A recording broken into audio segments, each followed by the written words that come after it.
Allah Azza wa Jal, for example, commands in Quran in many places. One of them, for instance, "U'budu rabbakum." U'budu rabbakum. Enslave yourself to your master. If you want to know, we study a lot of Quran, you know. You could study tafsir for years and years and years and years.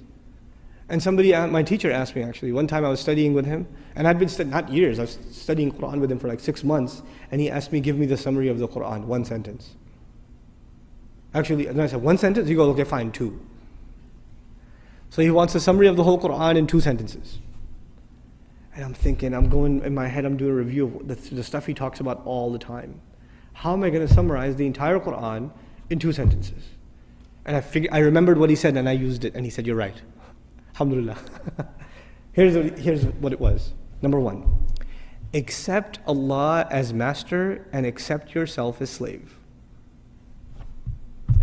A lot of people accept Allah as master, but they still don't accept themselves as slave. Just accept it. Internalize that He is master, you are slave. Accept that. Number 1. And after you accept that, the second sentence, accept that this guidance is only beneficial to people who accept themselves as slaves. That's it.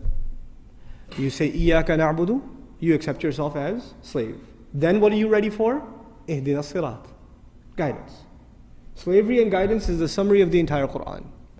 The Quran began with slavery, Iyaka na'budu. It begins with slavery, and at the end, again, he calls himself master, which alludes to us as what? If he's the master of the people are his slaves. Ends with slavery. So this is the heart of the matter. A lot of people have no hard time accepting Allah as the creator. That's okay.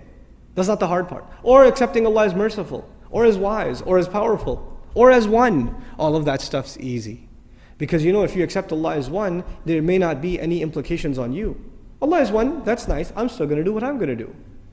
Allah is really merciful, great. I still have my life. But if you say Allah is master, then what does that make me?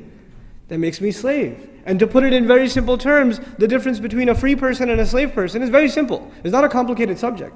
The difference between a free person and a slave person is, a free person does whatever he or she wants. What does a slave do? A slave cannot do what he or she wants. If a slave did what he or she wanted, then they would be considered free. The only thing that makes them a slave is they do what the master wants. If you accept that your will comes under the will of Allah, your will has to be submitted like a slave before the will of the master. Then you've understood what this book is, what this message is. That's the summary of this message. It sounds very simple. I mean, it takes 5 minutes to explain, but internalizing that is a lifelong struggle.